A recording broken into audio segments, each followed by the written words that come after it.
Welcome to Draft Sickos on the No Ceilings NBA YouTube channel and podcast feed. This is the show where we cover everybody from the biggest of names to the deepest of sleepers. I am Maxwell Baumbach, and today I'm joined by the real star of the show, Stephen Gillespie. Stephen, how are you doing tonight? Yo, what's up, everybody? Welcome to the show, Maxwell. It's been forever. Actually, let's be transparent. It's we had been a big day. a couple hours. Yeah. It's been a big day, man. Like, we had a No Ceilings meeting followed by mock draft. So everybody be prepared for some if you're a No Ceilings Plus member, you are gonna get your money's worth when you watch like the how the sausage is made video that we post on the website. But it was a grind. It's been a fun weekend, and I'm excited to close it out strong with you tonight, man. How was your weekend? It was good. I got to hang out with people, which is great. Don't get to do as much of that when you're a parent. Yeah, but what's that like? It was so cool. So cool. I drank 2 beers. I had 2 beers yesterday, man. You get tipsy? Crazy. My life was a movie. It was. I can't believe this is my life. I know. Yeah, it was great. So that was really nice. And then today our daughter got to hang out with her friends a little bit. She's having a good one. And then it was mock draft time, which was draining, but here we are. Yes. We're earning the Draft Sickos name today. But how's your weekend been other than when we just talked to each other like 3 hours ago? Man, it's been fun. I'm not gonna lie. Working on an article, doing some social media videos and everything. So we're in the home stretch, man. Like, this last month is gonna be fun. But outside of basketball, took the kids to the pool. Hung out with the wife a little bit, played outside. Kids are getting ready for some Pop Warner football. I'm getting all that stuff lined up, ready for summer, ready for fun. But we only have like a couple more episodes of Draft Sickos, Maxwell, for this draft cycle. Do we want to go ahead and start crying now, or I do. Okay. Yeah. So what we're kind of thinking for the next 2 weeks, and this is subject to change because who knows, you might get sparked with some sort of inspiration and change things up. The plan is to kind of lean into the Sicko element these next 2 weeks. So today we're going to talk about a couple guys that are, I don't want to say our favorites because there's a lot of guys like we've talked about a lot that we like that are kind of sleepers. So they're going to be guys that maybe we want to just shine a light on that we really enjoy, is like deep cut, second round, undrafted, two-way, E10 kind of guys. And then after that, I think we're going to do a My Guys episode, maybe an episode running through our board like the week of the draft. So that's kind of what we're looking at. But this week and next, it's real Sicko times. We're going to be talking guys that we like in the second and as undrafted targets. So let's get into it.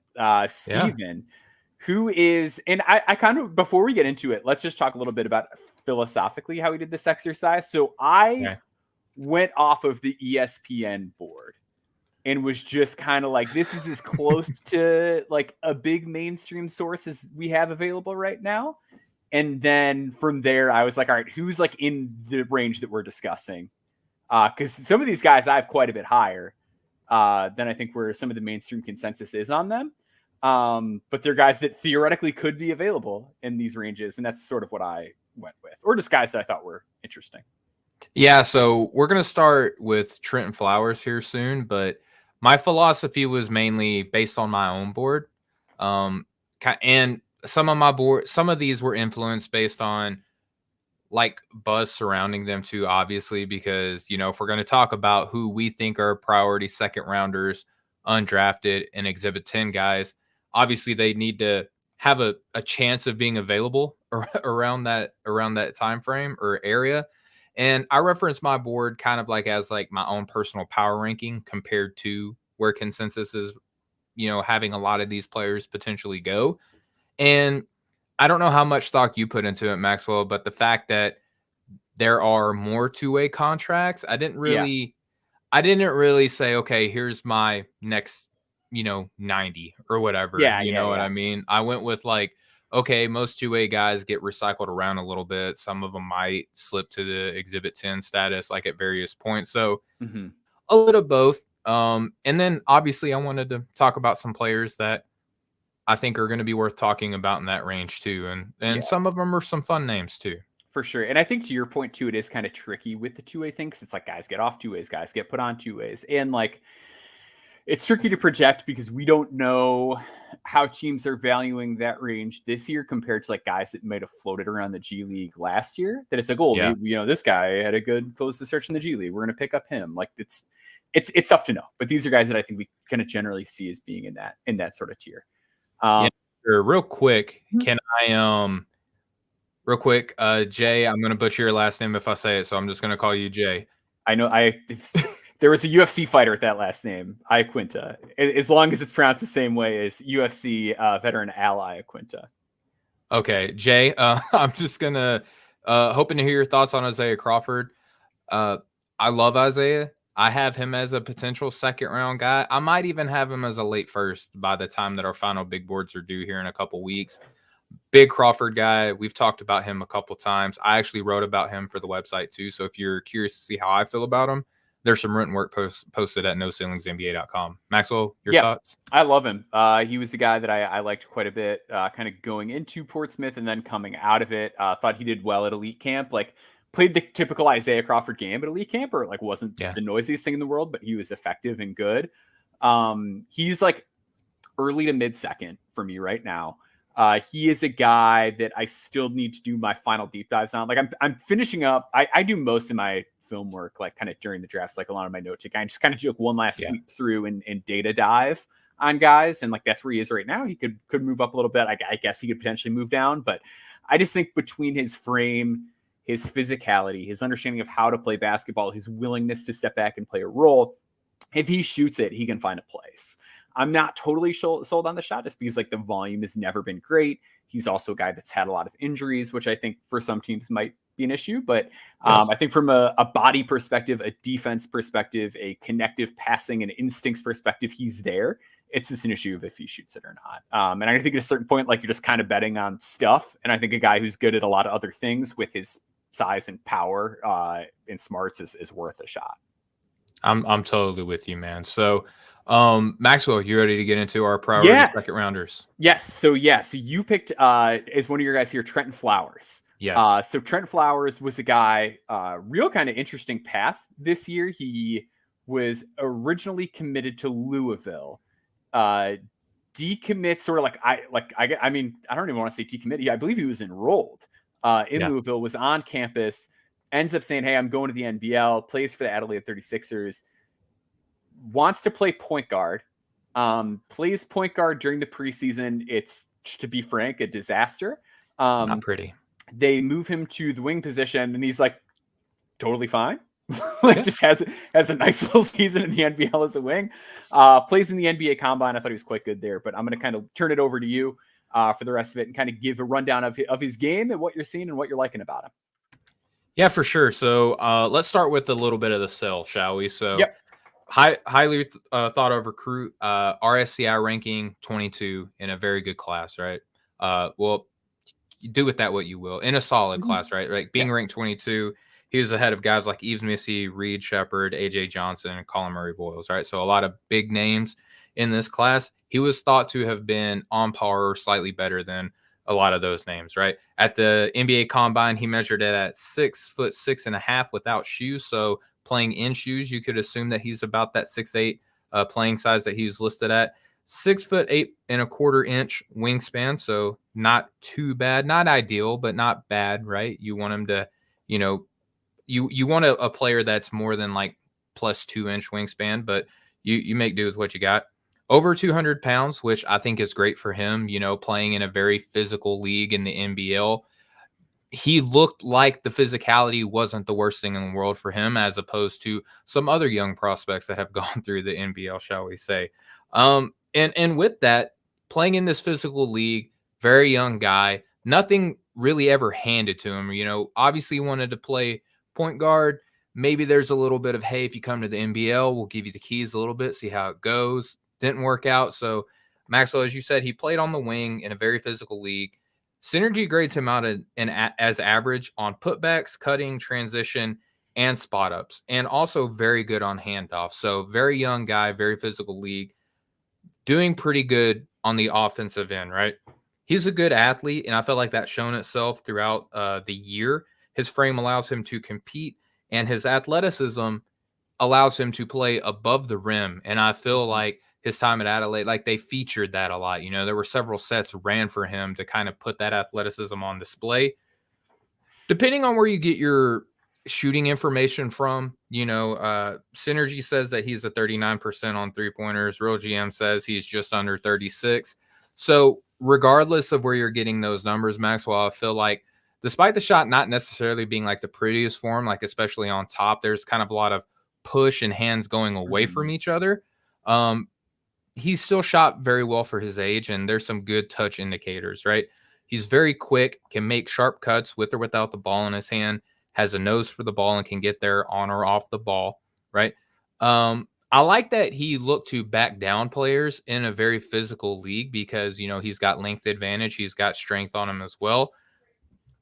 With the ball, and I want to kind of frame this as not the primary ball handler, right? But with the ball, Flowers can change pace and decel pretty well. Yep. I like his shiftiness with the ball in his hand. Spoke about how he loves to get to the rim, has some room to make up for as a playmaker. He has a tendency to fall in love with like home run passes. You can argue some of that was experimentation, but I think the more maybe realistic or pessimistic, however you want to frame that, maybe people view that as a limitation. But he does show some ability to make the connective reads. I like his rebounding. Defensively, he does have to get better. You know, he allowed 36.8% on his threes and 47.6% on his twos. He tends to play off shooters a lot. Like he will give a shooter a lot of room to operate with. And I don't know if that is just like his tendency or if he's worried about getting beat off of the drives, because there's a lot of times, man, in that physical league where players will get him on their hips and they just keep him away from being able to contest a shot, right? Yeah. Sometimes his screen navigation was really weird for me, Maxwell. I don't know how you felt about it, but it's almost like he telegraphed the path that he was going to take on the screen. Yeah. And experienced ball handlers were able to kind of use that to their advantage and counter what he wanted to do with maybe attacking at a new angle or backing up and rising up for a jump shot. When he's locked in, though, I think the physical tools and athleticism were used to kind of like close off some passing lanes or attacking angles. So I feel like if he's really determined, he could obviously make a lot of strides in the area. And Maxwell, I want to borrow a bit of logic from you because you said this during one of our more recent shows. If you're 6'8", you're going to find ways to hang around in the league, right? So having his frame, having his athleticism, having his ability to put the ball in the hoop in a professional league that's as physical as the NBL, I feel like some of the plays that were allowed to be had against him in the NBL, in the NBA, you're not going to be able to kind of like put a guy in handcuffs like the way that you can in the NBL, right? So I feel like with more spacing, with a little bit more free-flowing play that he's accustomed to, I feel like there's a lot that you can unpack with a guy like Trentyn Flowers, who is rarely ever mocked in the first round. So if I'm a team and let's say I have one first-round pick, and like the Toronto Raptors, for example, let's say I'm Toronto and they got, you know, kind of like a late lottery, early 20s pick. I forget where it's at, but you get to the top of the second round next day, 6'8" dude with some ball handling, with some shooting, with some physical tools, a lot of runway ahead of you to make him what you want him to be. I would feel very comfortable bringing in this young man who just turned 19 in March. So you're going to have a full year where he's 19, save when March time frame comes around. Yeah. I think that's all like well and good and pretty spot on. At a certain point, it's like with a lot of these guys, it's going to kind of come down to like risk tolerance and what you're looking for in the second round. I think a lot of your points about the size and the athleticism were so apparent at the combine too. Yes. Like where he was just in that environment and he just looked and moved much more like an NBA player than a lot of guys. I know some people hand wave that kind of stuff, but I think it matters a lot. Like I always say, like if you just look around the NBA, like there's only a handful of guys that actually play that don't move like an NBA player. It's pretty rare to be behind that curve and make it work. I think what is most appealing to me about Flowers is kind of how he responded when things didn't go well. I think there've been a lot of guys this year that came into the season with a preconceived notion of what they were or what their game was going to be. And a lot of them weren't that. Like Trentyn Flowers was a guy who came into the year wanting to be a point guard, and it was very clear he is not a point guard. And I think he adapted fairly well to being something different. What I like about him is his off-ball work rate on offense. He's a very active player, gets up off the floor well, relocates all the time. He's pretty comfortable dribbling. I don't know that he is good at dribbling, is my concern. He's very erratic and very twitchy, and not in the like quick twitch sense. Like he just looks a little bit erratic and out of control all the time. Dribbled off his foot a few times. Gets a little bit too locked into getting his own shot. Doesn't really see the floor of that well.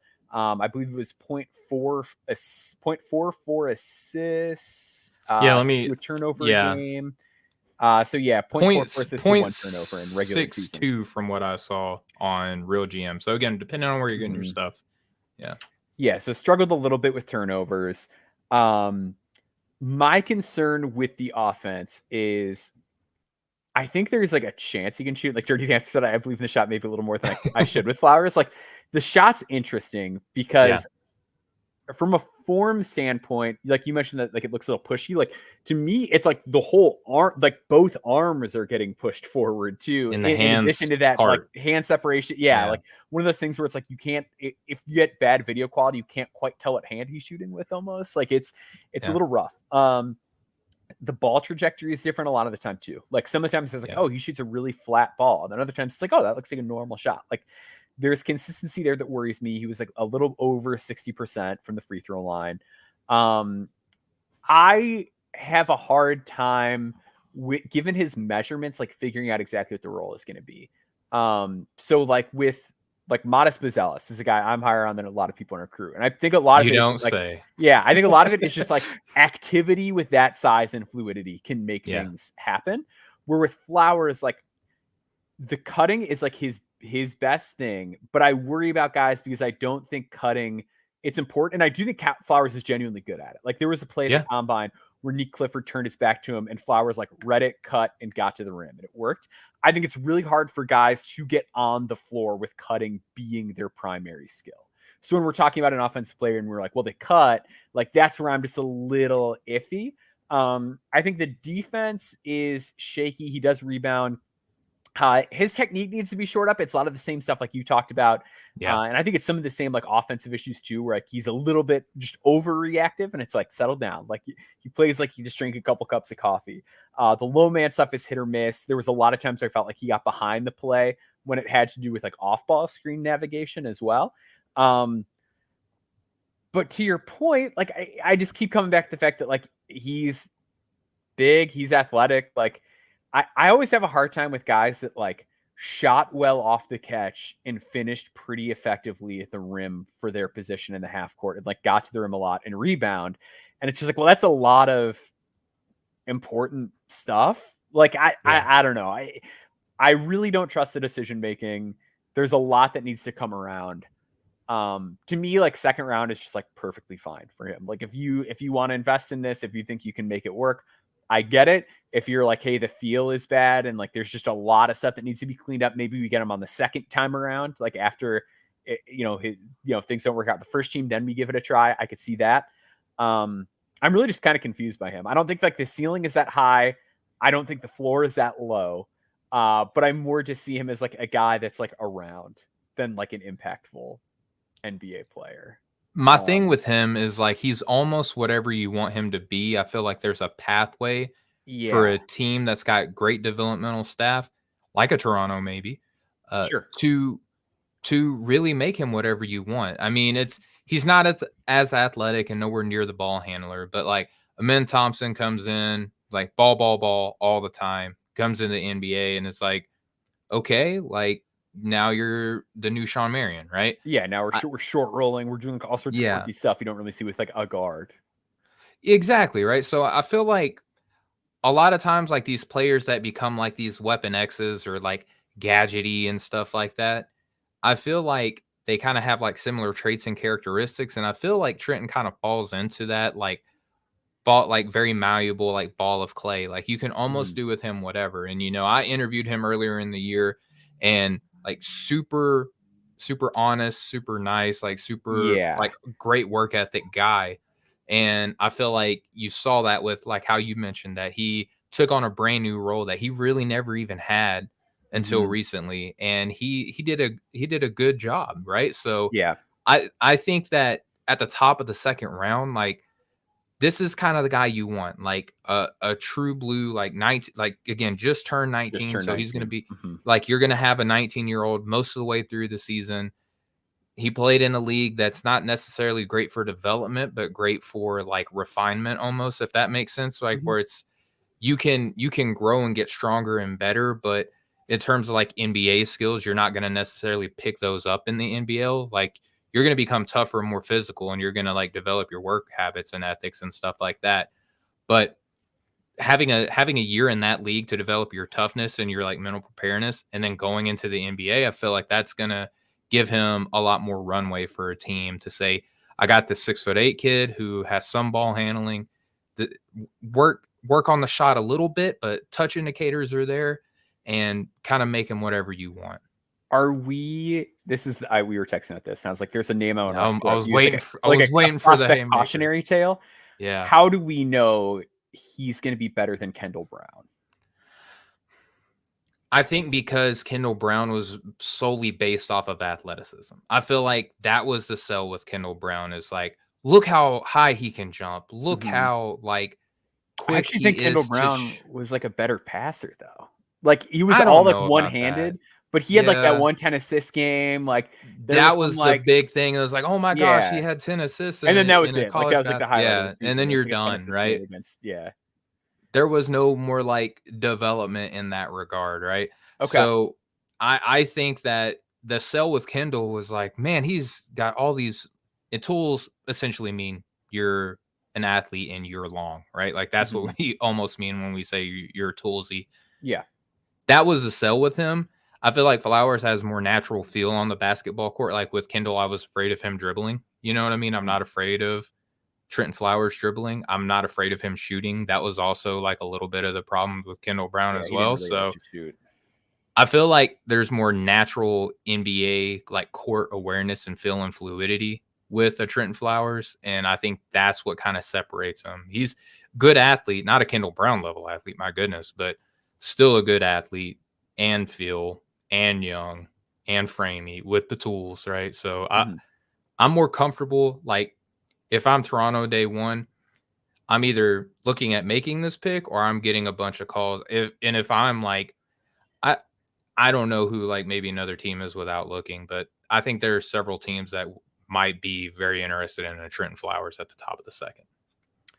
Fair enough. I've got a mid-second right now. Like I think this, like I said, like this is just like it's like a perfectly acceptable upside gamble in the second. So let's move on to my guy here. This is a person, I believe he's mid-30s on the ESPN board here. That is Pacome Dadiet.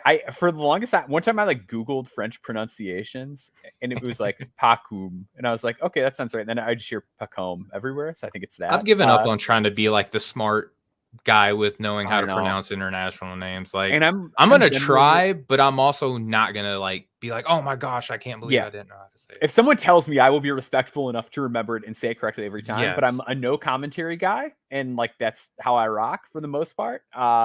Unless I'm like watching a game live, I try to do no commentary as much as possible. But makes pronunciations a little tricky for me.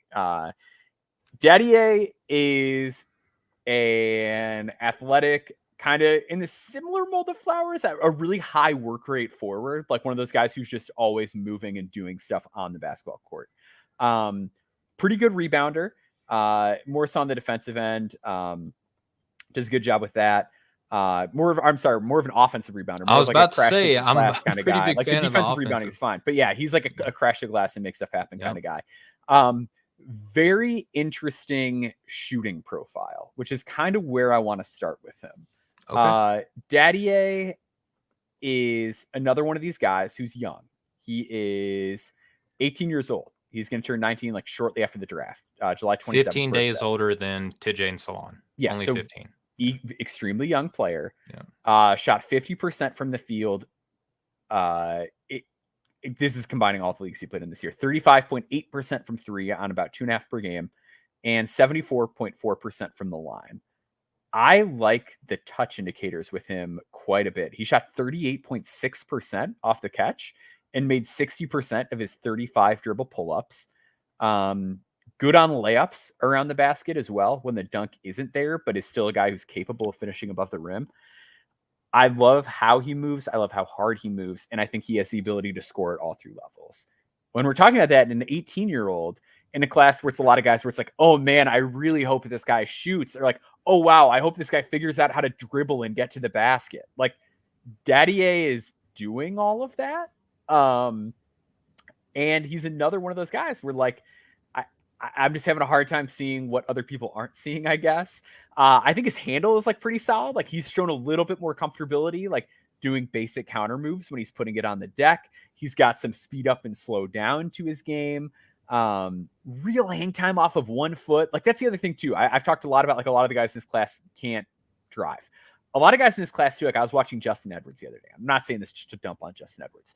Justin Edwards like has to gather off of 2 feet every single time. And it really limits, like the finishing numbers are good, but it's one of those things where a lot of those, it's like, ooh, I don't know what that's going to look like on an NBA court. Elmo City Alien asked, do I have Pacome Dadiet over Melvin Ajinka? I do. I've had him over Ajinka for months. Defensively, I think it's like a little iffy. Like he's knows where to be within a team concept. Another guy who's like really fluid. He's ready to slide in as a low man because he's pretty well put together for his age. He's able to like slide with guys and bump them and use his length a little bit. When he plays tight on a guy is when I like him best. There are some issues like the directional changes can get a little sloppy. His technique needs work. He's another one of those guys like a little too narrow, a little too handsy with guys at the point of attack. And then offensively, the passing is like just okay. I think the recognition is coming along and getting better, especially downhill. And even just like his standstill, like doing a little bit more than making the next man swing, whether it's a reversal or making the pass 2 passes ahead instead of 1 to beat the rotations. Like that stuff is coming along. My biggest gripe with him is he is a very one-directional driver. He's a right-handed player who goes left all the time. And he's not an ambidextrous finisher. So it's not like, oh, they're anticipating him to go right, so he goes left. It's like he goes left and then he has to maneuver back to his right. And even on his pull-ups, it can look a little funky. So I worry about that element of his game. But how many guys in this class have his size and can even dribble?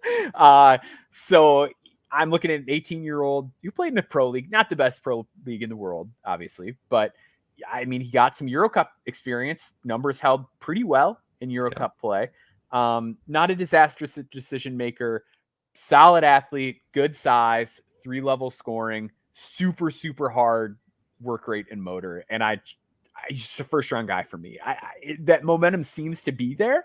But I just look at him and I look at a guy like Tristan da Silva, and da Silva's a really good player. Like da Silva's very good. Like, don't get me wrong. If you were to be like, you have to play one of them in the playoffs tomorrow, I'm picking Tristan da Silva, but it's just hard for me to imagine that in 4 years, because that's the age gap that we're talking about. In 4 years, Pacome Dadiet will not be ahead of him. Maybe I'm wrong. I could very well be wrong because there's a lot of young toolsy guys that just don't get a heck of a lot better.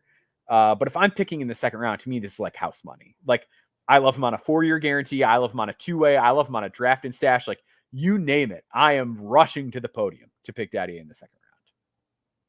I wanted to fight you, Maxwell, when you sent me his name for priority second, because I'm like, there's no way Maxwell can be watching Pacome Dadiet and think that he's a second round guy. But when you explained to me your philosophy at the beginning, it made sense, because not a lot of places have our guy in the first round. There's a lot of places that have him ranked in the second.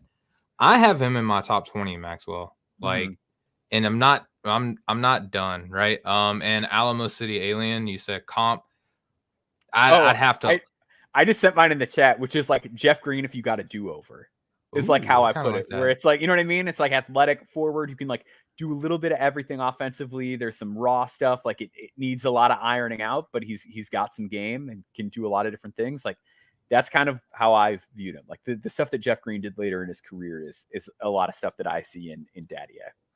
And Alamo City Alien, for me to answer your question earlier, I like Pacome Dadiet over TJ and Salon. Like pretty easily. And I'm not going to spill a lot of stuff because I really want you guys to go check out my piece this Thursday that's dropping on Pacome Dadiet. I'm not going to spill a lot here, but I go in detail on why I like him, because he's only like an inch shorter than TJ Salon, and people talk about this dude like he's a delicate bouquet of flowers. He is also heavier than TJ Salon, right? And he played the 4 this year for Ratio Ulm. So I don't understand why there's such a chasm between these two, and I go pretty heavy into that comparison. But again, don't want to talk about things too much since I'm writing about them. I don't like the pass that a lot of other younger players are getting.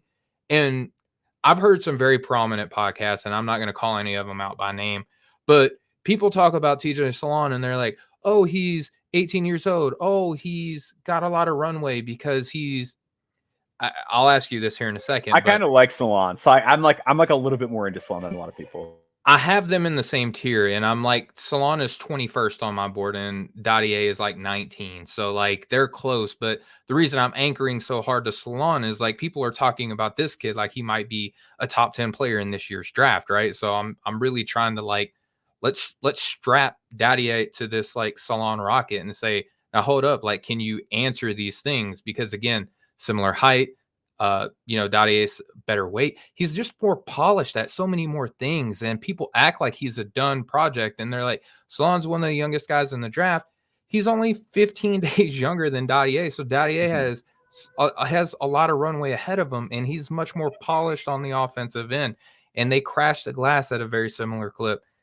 But I want to ask you, man, like, how do you separate the term potential with, okay, he's young and he's not good at this yet, but because he's young, he could be good at this just because he's young? Like, you see what I'm trying to say here? Yeah. I think with Salon, like, he's just like a better functional athlete than Dadiet. Like, he's just sort of faster getting to places on the court. I think he has, like, his shot making flashes feel a little bit more impressive to me because, like, the stuff I mentioned with Dadiet, it's like a little bit like clunky in the sense that he's kind of worked his way back across his body and whatever. Like, Salon is not an efficient pull-up scorer yet, but the pull-ups that he hits look so smooth that it's like, okay, well, if you can just do that more, and if you can just get the shot down pat, like, I understand like being out on him. Like, he's one of those guys where, like, if you want to tell me I'm not, by the way. Oh, no. I'm just saying in general, like, people that are like, I have him like 6, and people that are like, I have him 45. I'm like, yes. I kind of get it. Like, I think I generally don't believe in like super wide ranges of outcomes for guys. I think Salon is a guy who actually has a super wide range of outcomes. Yeah. I think that just like functional balance, movement, and like on ball fluidity is really impressive. So I think that's like the hope, is that he can be a better athlete defensively, and that like a shot making stuff maybe comes a little bit more naturally if he can iron out the jump shot. And even like Dirty Dancer, I think, was one who mentioned it earlier. Like, and I know Jonathan Wasserman has mentioned this as well. Like, that was the wrong comment I put up on there. But like the arc on the shot is pretty wild for Saloon. Like, it is a very high arcing shot, and like that is one of those things where I'm like, yeah, I can understand not wanting to buy the moon ball.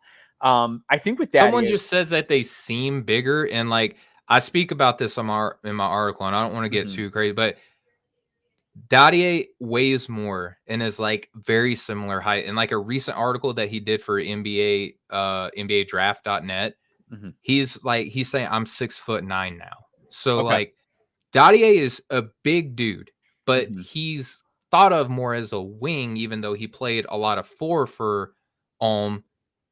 But we just are like, okay, like, Saloon is a forward, so we just like mentally do this trick to ourselves. I feel like he's listed at 6'9". He might be 6'10" based off of recent intel. There's some talk that Saloon like is still growing too, so that's like something to keep in mind. But they both are. You know what I mean? Like, that's my thing, is like they both are, and like Dadiet is like actually more sturdy.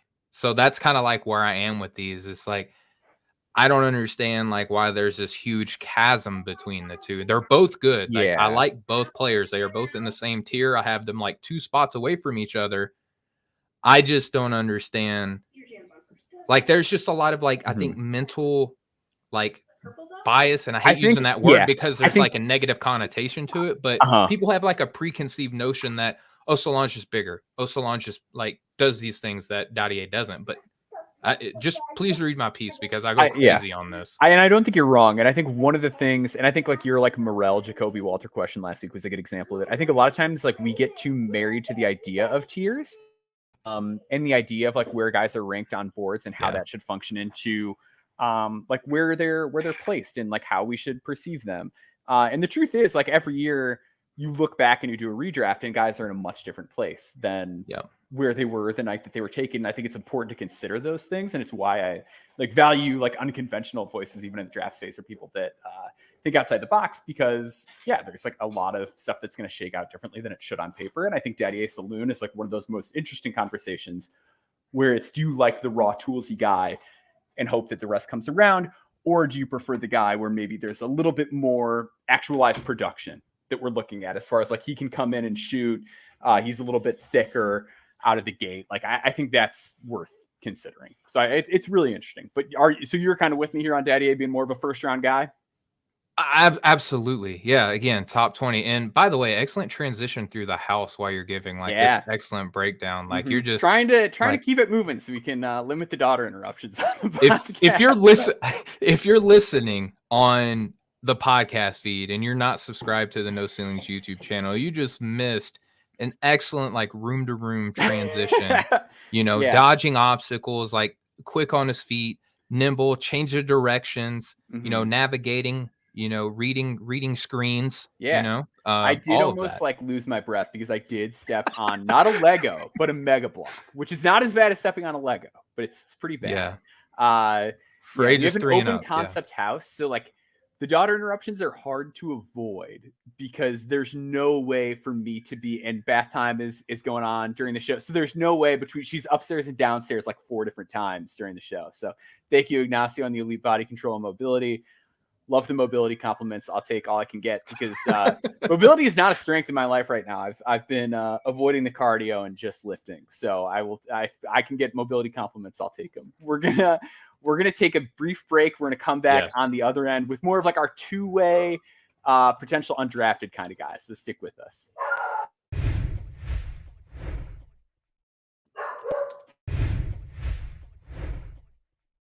All right, so we're going to do some two-way talk. I'm going to lead it off with my guy here. So this is a player ESPN, I believe, has in like the 80s or 90s that for me has been just kind of creeping up my board throughout the year. So he was initially, where did I have this guy? He's at 40 for me right now, and I've not dive. So I think if anything, he's probably going to move up post-dive. Because I've done some dives on guys I had ahead of him that I did not love. But currently, Emanuel Miller from TCU is ranked. Boy, he is at 86 on the ESPN board right now. He has been a second-round guy for me for months. I like Emanuel Miller a lot. So the idea of Emanuel Miller for me is something like Josh Okogie, where it is like not elite size, but good athleticism, good strength, high motor, and just a guy who can make stuff happen.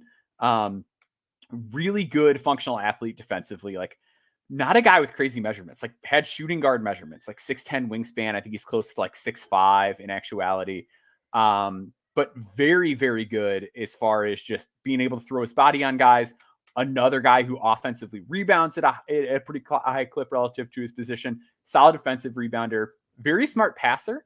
Another one of these guys, and we talked about this a little bit with Isaiah Crawford, a little bit with Riley Minix, how the passing manifests is probably going to look a little bit different when he's a little bit more wing-based in the NBA than like some of the mid-post kind of stuff you got to do at TCU.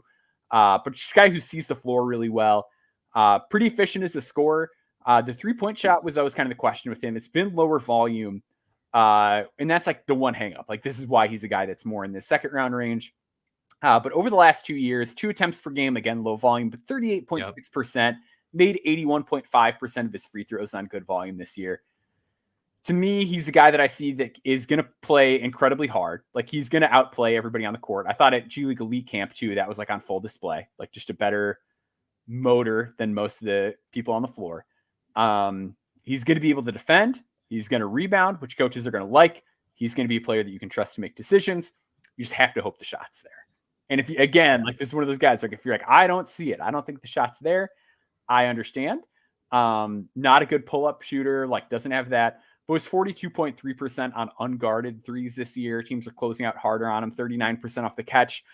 I'm just kind of hoping that can be enough and that he can be willing enough to take them and that'll just open up the place for him to be a role player. I don't think the upside is crazy. I don't think he ever starts like consistently for an NBA team. But I think he's a guy that like every team could just use. I like that sell, man. And again, these being priority undrafted, I think that the player type that Emanuel Miller is going to be attractive to somebody, right?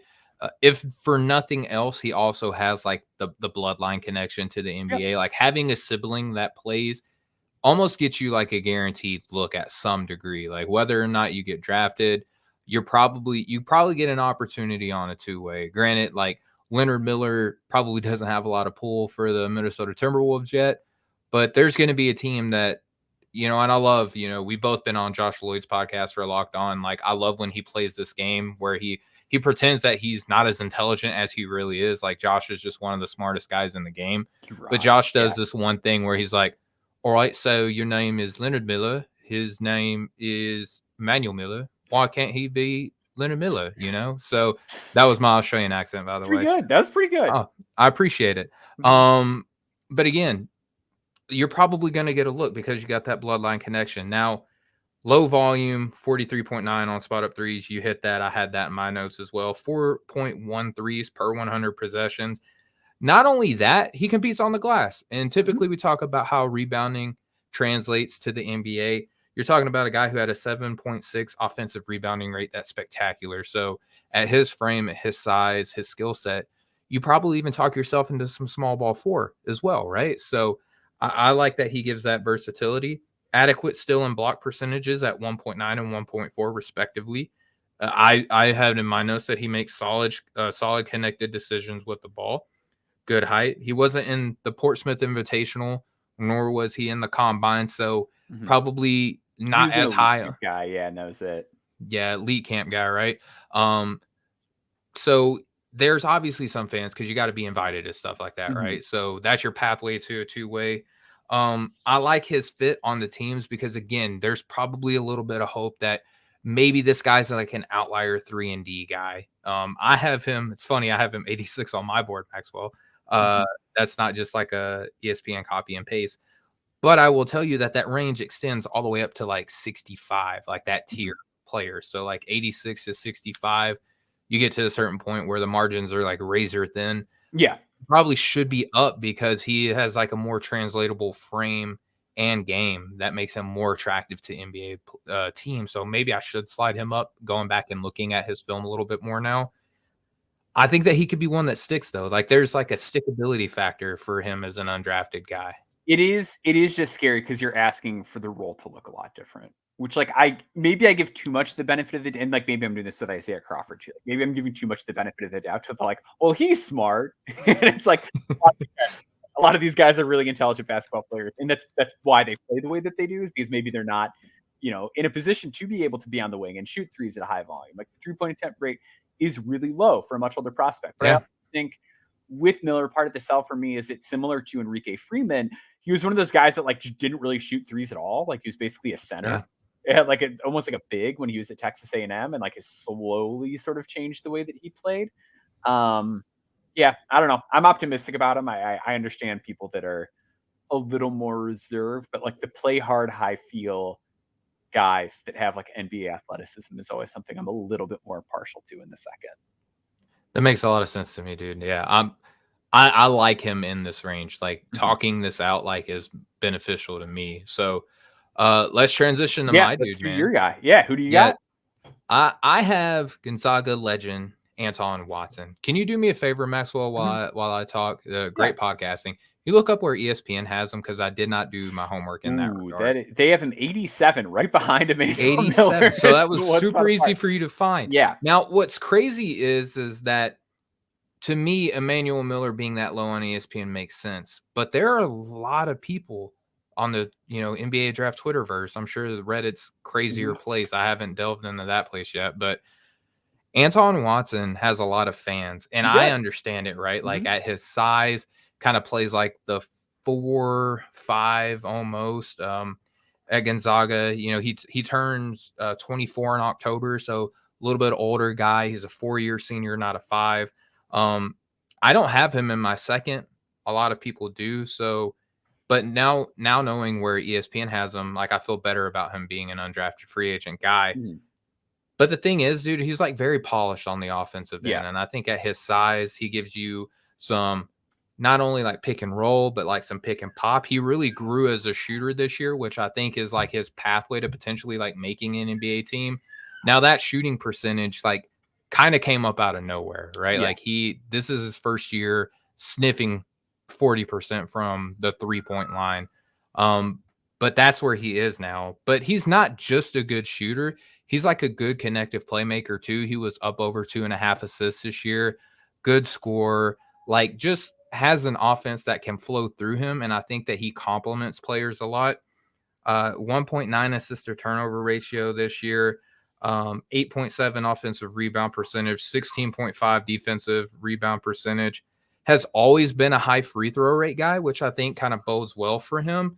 And his defensive numbers are pretty good too. 2.8 steal rate, a career low for him, by the way. So he's always been like a good hands guy. 2.1 block rate. There's been some like 2.5 season last year, rookie year 3.3. He's had 30 dunks this year. He had 39 last year. A surprising athlete, dare I say, sneaky. I kind of just like his offensive and defensive versatility. And when I watch him, I feel bad for how low I have him. But he's just a player that's just kind of like nice at a lot of things and not really dominant in many, if that makes sense. But I think at some point, like the jack of all trades nature to his game makes him worth a look. Mm-hmm. Yeah, I think he's really interesting. He's the guy that I bumped up. I have him at 67 now. So he was the guy that slowly sort of rose up my board when the withdrawal deadline came and a lot of these younger guys pulled out of the draft. I've never been like sold on Watson. I think, I get the idea of him, right? Because it's like size, feel, athleticism, 7-foot wingspan. So like, as I talk through this, I'm almost like, should I have him higher than Emanuel Miller? Because we're talking about two guys that have shooting questions, and then Watson is like 6'8" with a 7-foot wingspan. Good rebounder, very good defender, like in terms of like both playmaking and just technique. Like he's very strong, very quick, very light on his feet, like true Swiss Army knife defender. Like that phrase gets thrown around a lot, but like I think most guys don't really have the size to scale up in that regard, where Watson kind of does. He's like a 3-5 guy, which you don't really hear a lot about, like that defensive type of archetype. But even like further down, like I think he's a lot better than most guys his kind of size and frame. Sure. I was watching Kansas's NCAA tournament game against Gonzaga the other day. I think that's what it was. Regardless, there was some game I was Kansas watching. And then Purdue, right? So like a gauntlet. Yeah. So it was against Kansas, and I was watching for Johnny Furphy as part of my Furphy dive. And like the entire game, I just kept being like, man, Anton Watson's like a better athlete than I gave him credit for. Again, it's going to come down to the shot with him. Where I'm lower on him than Emanuel Miller is like the volume has always been even lower with Watson. There's 2.7 threes per 100 possessions. He's never been above 70% from the free throw line. I just don't buy the shooting touch with him nearly as much. And then like a lot of these like high feel forwards I like, and I think it's one of these player types that we talk about a lot where it's like your foot just sort of stays in the door, like Delano Batten, Trendon Watford, like Jeremiah Robinson Earl, like these kind of guys, like they don't, that's like, a good comp. They're not out on their butt. Like these guys aren't like playing in the Luxembourg D League, you know what I mean? Like they're not like way out of the NBA orbit, right? Like they keep getting chances. Shout out to Luxembourg, by the way. Yeah, Luxembourg. I haven't had the pleasure to go, but maybe someday. Heard nice things. It's tough because like I just feel like these guys never like truly latch on.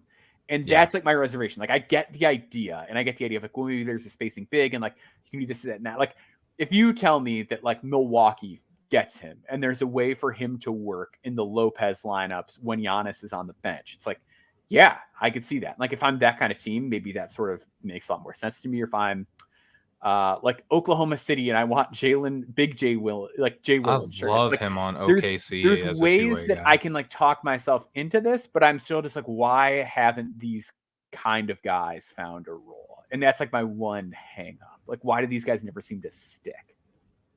You know who he reminds me of a lot, like in the recesses of my brain. Like, not that the game necessarily is the exact same, but not Denver Nuggets Antonio McDyess, because that dude was a freaking monster, but like older Detroit Pistons off the bench Antonio McDyess. Like, I get a lot of that same vibe, you know, that mid-range specialist, rebounding, connective passer. You weren't afraid of him, like having offense like kind of go through him off the elbow and stuff like that. I can't help but like think of like old school Antonio McDyess whenever I watch Anton Watson. So Watson was 41.7% on unguarded threes this year. Yeah.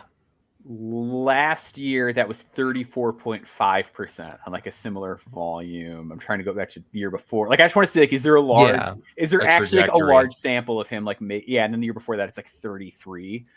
Like, I'm just trying to wonder, like, is like, if there was some way I could talk myself a little bit more into the shooting, I'd feel better about it. That's why I like him as a two-way guy. Yeah, like he's like, I love him in two-way range. Yep, because you're worried, like, because if he doesn't shoot, then you're very limited on like the outcome with him, right? And there's a lot of credence to put into like the last year that you have a chance to make the NBA. You develop this 3-point shot. It's like guys on a extension year in the NBA. Like, you kind of like buyer beware of those type of players. Kind of the same thing when I'm considering who I want to draft. Do I want to expend a lot of draft capital on a guy like Anton Watson? Probably not. But am I calling him as soon as the draft is over? You betcha. Like, there's a lot of versatility that he brought to college, and you just hope that some of those skills could translate at the next level.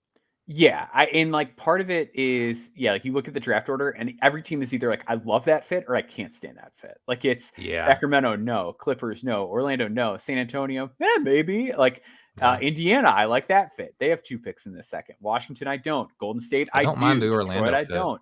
Boston is, maybe Boston. Like Lakers, not really. Denver, perhaps. Memphis, maybe with Jaren Jackson. Like, every team is either like, I love this fit or like, absolutely not, which I think makes it a little bit tricky for him just based on how the board shakes out.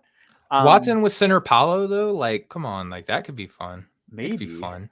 Rebound, weak side rim protection. If you're like convinced Wendell Carter's gonna like really take threes, like maybe. Like there's lineups that you can make it work. So really interesting player. Very excited to see like where he ends up, because I think he is fit dependent, but like not in a bad way. Like, he's fit dependent in a way that if he finds the right place, I do think it could work. So we're going to do one more break. And then on the other side, we're going to get to our Exhibit 10 target. So stay tuned for that. If you're a real sicko, we're talking E10s, baby. Stick with us.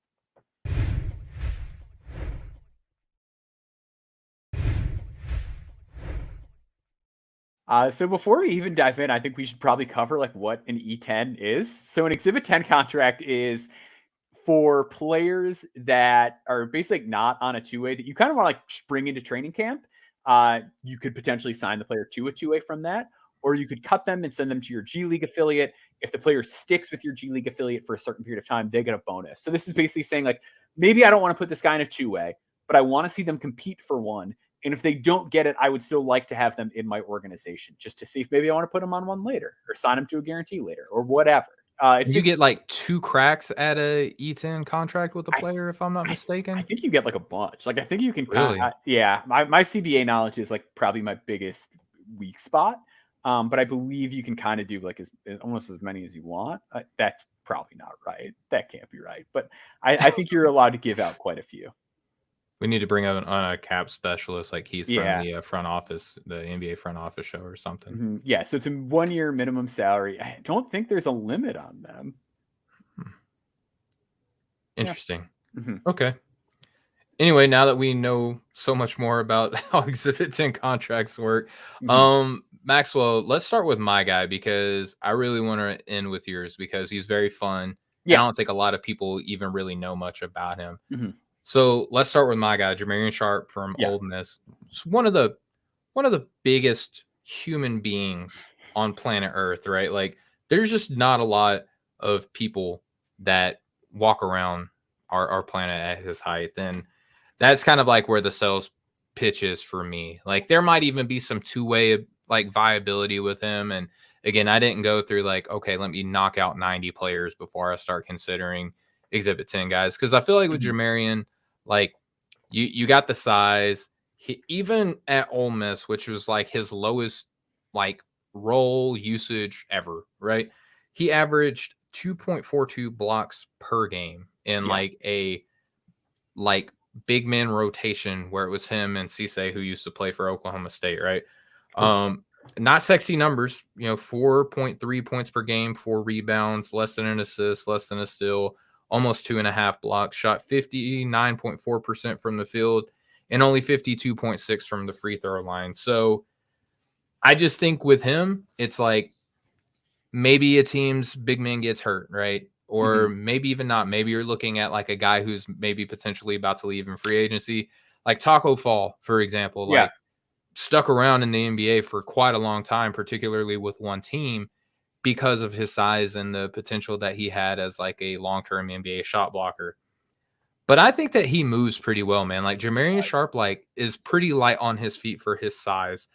Prolific shot blocker, which typically translate 16.18 block percentage for his college career, right?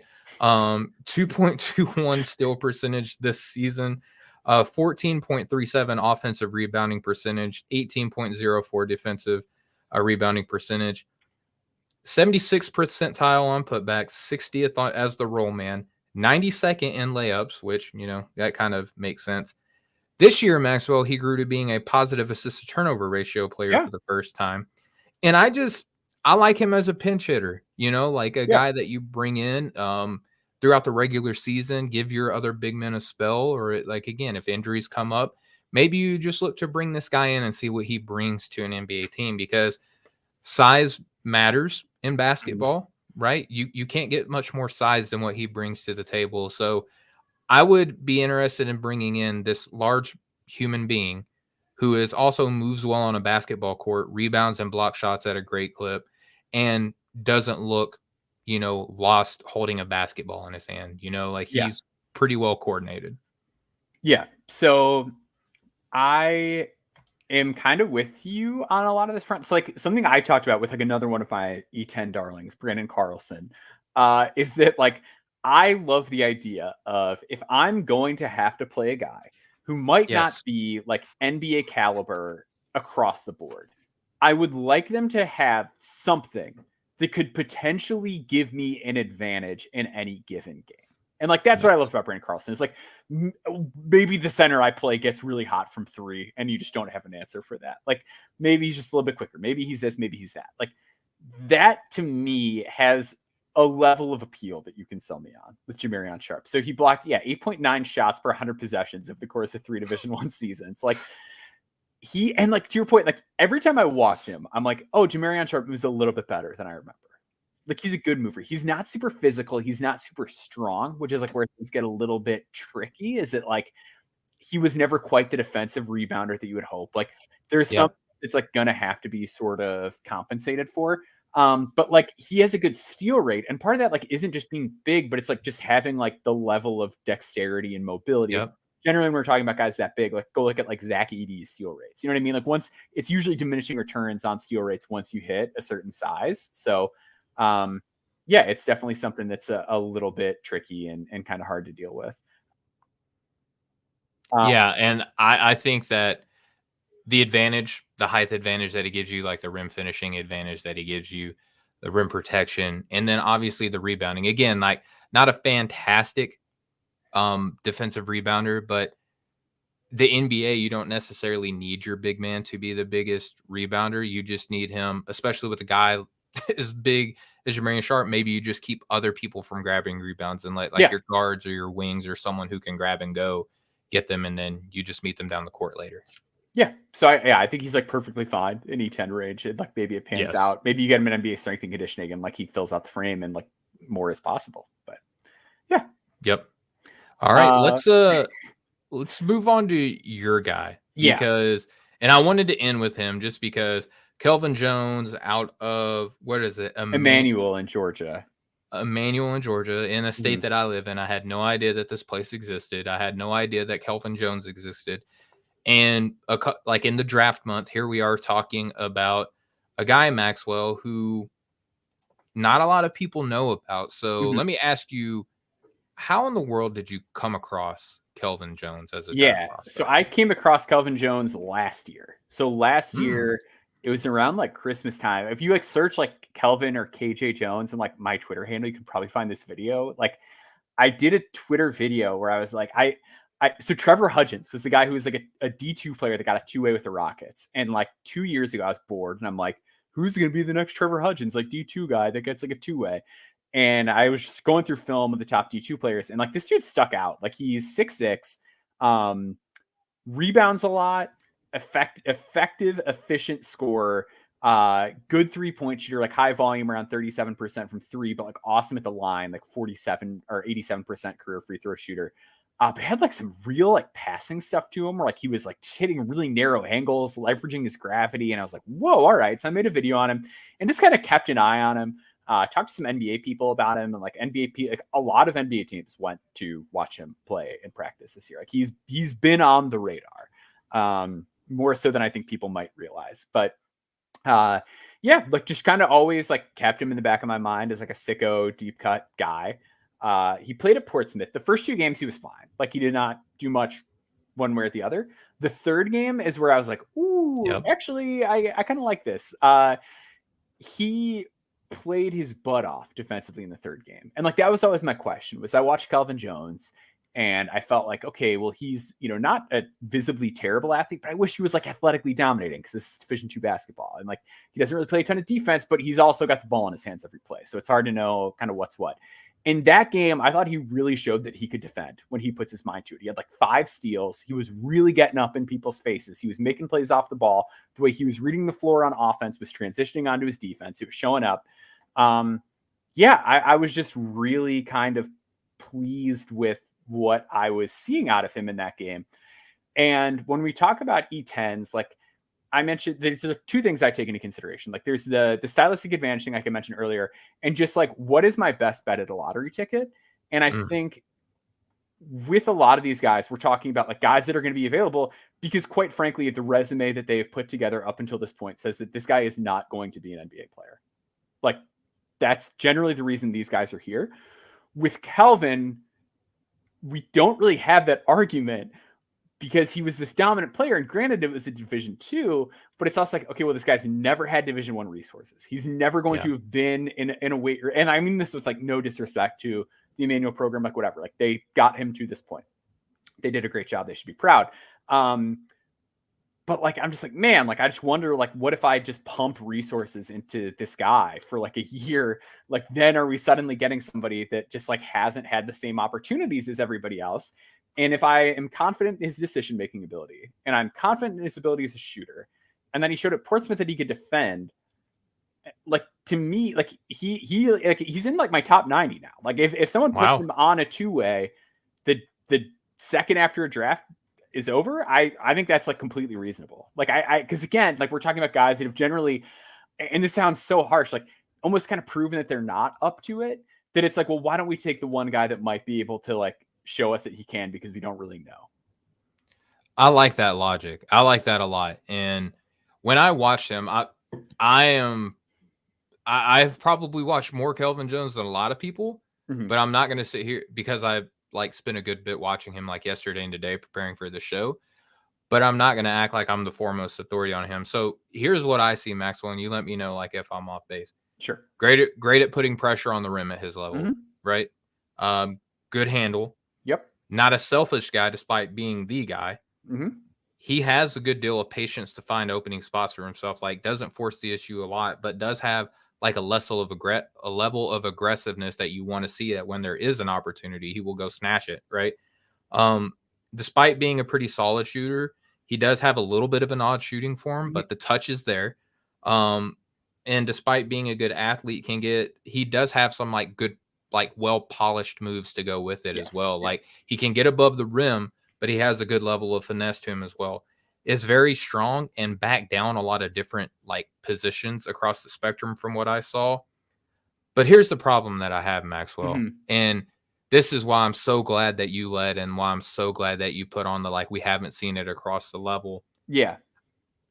How do you evaluate the context of Division II basketball? Because I feel like it's tough there. It's tough at the JUCO level. And I feel like I'm not sitting here saying like we're better than NBA scouts, right? But we do our work, and I feel like we do a decent job. You know, while I'm not saying that we're better than NBA scouts, I'm also like, we obviously have an eye for what works to some degree, right? Like maybe not at the highest degree, but to some degree.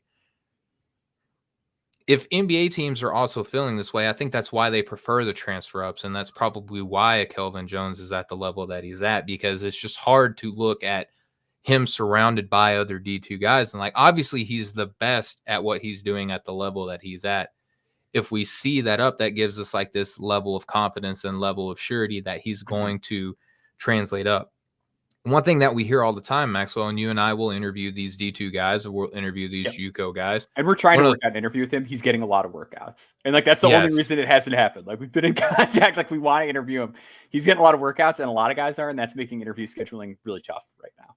So NBA teams, let's just specify. Yes, there are a lot of NBA teams that are working this young man out. There are a lot of people, Maxwell, at the D2 and the JUCO level that we talk to. And the very first thing is like, what did you notice when you went from this level to the next level? What's the first thing that they always say, Maxwell? Speed of the game. The speed of the game. Yeah, we didn't even coordinate that, right? So like you and I, same wavelength. The speed of the game is like the quickest thing. Now, if I'm wanting to draft a guy, maybe I'm like, I don't know if I can invest in a guy that is transferring not only from like Duke or North Carolina or Oregon or Kentucky or wherever, right, to the NBA, and they're going to have to adjust to the speed of the game. This dude's got to almost make like 3 jumps in the adjustment to speed, right? But that's perfect for an Exhibit 10 contract guide, where you just be like, let's bring you in. Let's see what you look like against our G League. Let's see what you look like against, you know, maybe in the month of December or January in the NBA or March, you know, like let's bring you in and see what you look like. That's where I think he brings a lot of value. And thank you for giving me another player to add to my board and to evaluate, by the way. Yeah. And I just want to specify again, like the range I have him in is like the range where it's like you can give him a 2A after a draft night. And like I am fine. Like I think that's beyond a reasonable decision. Like I think 2A is like quite fitting for me. So yeah, and Dirty Dances, all those Sicko segments we're building to this. That's exactly right. This is what the podcast is here for. So a crescendo. Yes. So with that wraps up for this week. We're gonna talk more of these guys in next week. And we appreciate you guys. And then like viewership, listenership is like crazy to even conceive this year, like how far the entire site has come. And I'm looking at the number of people that we have watching. I'm not going to share the number because I just want to say that we appreciate the sickos out there in the No Ceilings universe, man. Like it's cool to see how much people we have like come in and they're interacting now. Just something that I'm very proud of, man. But proud of you too, man, by the way, for bringing these names in and the fact that we still got a little bit of the season left, but I think we can start appreciating each other now. It's not too early, right? Absolutely. So Stephen, what do you have kind of coming out this week? You've been working on a ton behind the scenes for No Ceilings. Yeah. So I know you're going to be working on more of that, but what do you have that's kind of public facing that's going to be on the lookout here soon? Yeah. So I have, like I said, this upcoming Thursday, I'm going to have a piece on Pacome Dadiet, who we waxed poetic about on this show earlier. If you really want to know like how I feel about Pacome Dadiet, like check this out, because I got a lot of information from some folks at NBA DraftNet on an interview that they did with him at the beginning of May, and that like encouraged me to like feel as good as I do about him. And then, you know, I go into some film, obviously, but then, you know, I talked about it earlier. I sit him next to James Salon. I'm saying this now and I say it in the piece, and I please everyone believe me because I have no reason to lie to anybody, right? I'm not hating on Tejan Salon by comparing Pacome Dadiet to him. I am saying out of respect for what everything that Tejan Salon has gone, where he is in relation to his draft stock, there is no better player for me to put Pacome Dadiet next to and say, the gap's not that wide, right? And that's all I'm trying to do in this piece. So I'm excited for that to drop. But yeah, man, I don't think that we're the podcast that shares like the future of No Ceilings. So we'll save that for folks on Friday. But there is a lot of stuff cooking in the kitchen, as Rucker would say. Absolutely. So yeah, stick with us. We're getting toward the end of the cycle, but that does not mean we are getting toward the end of the content. We've got so much coming out. I've got a Kevin McCullough article coming out probably by the time you're listening to this. If you're listening to this tomorrow morning. Man. I'm still in on Kevin McCullough. I like Kevin McCullough. I believe in Kevin McCullough. I think he's actually an okay shooter, which I get into in the article. You're not allowed to say that, reveal. Maxwell. So yeah, so it's fun. I like McCullough a lot. I like his game. So go check that out. Stick with us. Big stuff coming soon. NoCeilingsNBA.com. Subscribe to the podcast. Subscribe to the YouTube channel. Like the YouTube channels and the videos, by the way. It's helpful. Please do that. All right. So until next time, we'll see you guys next week. Much love, y'all.